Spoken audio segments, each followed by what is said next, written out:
सैफ अली खान याच्यावरच्या हल्ल्याच्या प्रकरणी पोलीस बोलतायत।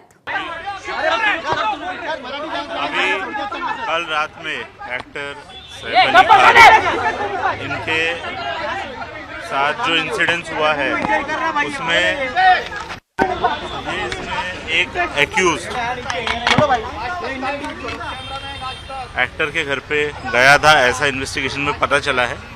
एक्यूज फायर एस्केप का यूज़ करके इनके घर पे गया था, ये भी पता चला है। अभी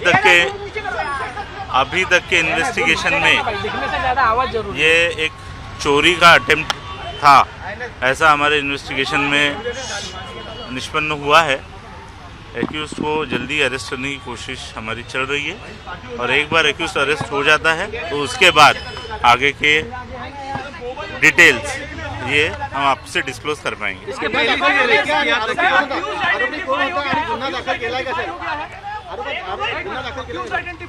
एक एक्यूज्ड आइडेंटिफाई हो चुका है, उसने स्टेयरकेस का यूज़ किया था, ये पता चला है। उस एक्यूज को अरेस्ट करने के लिए टीम्स फील्ड पर है। सीसीटीवी में कौन-कौन लोग दिख रहे हैं, कितने लोग दिख रहे हैं? सीसीटीवी में कौन-कौन दिख रहे हैं? 10 डिटेक्शन टीम्स हैं जो अलग अलग डायरेक्शंस में काम कर रही है। एक एक्यूज्ड है, वो एक्यूज्ड की मूवमेंट उस अपार्टमेंट में कल रात में ये इंसिडेंट्स के समय पे देखी गई है और उस दिशा में इन्वेस्टिगेशन चल रहा है। स्टेयरकेस तर आता मराठी संघा गुन्हा दाखल झालाय का? कोण मराठी आणि आरोपी निष्पन्न झालाय का? मराठी संघा काय गुन्हा दाखल झालाय का? बिल्डिंग में कैसे आया और घटना के बाद वो कैसे भागा? जो एक्यूज्ड है, इस एक्यूज्ड ने स्टेयरकेस का यूज करके घटना काय घडली आहे सांगा सर।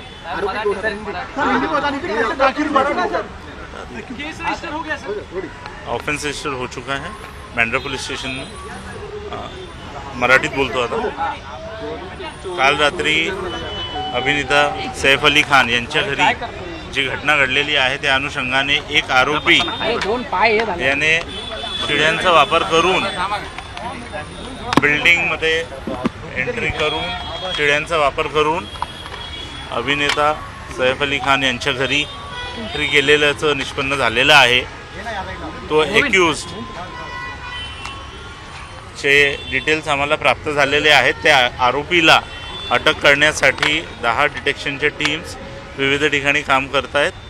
लवकरच आरोपीला अटक करण्यात येईल आणि पुढचे डिटेल्स घेण्यात येतील। क्या एक्टर को टारगेट किया जा रहा है? क्या बांद्रा में जो एक्टर रहते हैं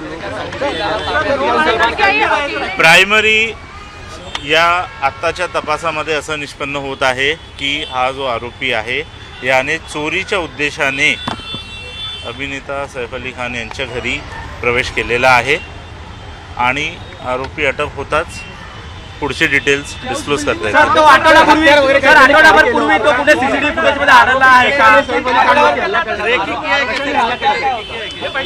अरे भाई सध्याचं प्रायमरी फोकस आरोपीला अटक करण्यात आहे। आरोपी लवकर अटक करण्यात येईल। आरोपीला अटक केल्यानंतर पुढच्या सगळ्या गोष्टी निष्पन्न होतील आणि ते डिस्क्लोज करण्यात येतील। थँक्यू। तर जो हल्लेखोर होता त्याचा उद्देश हा चोरीचा असल्याचं पोलिसांच्या तपासामधून समोर येत आहे।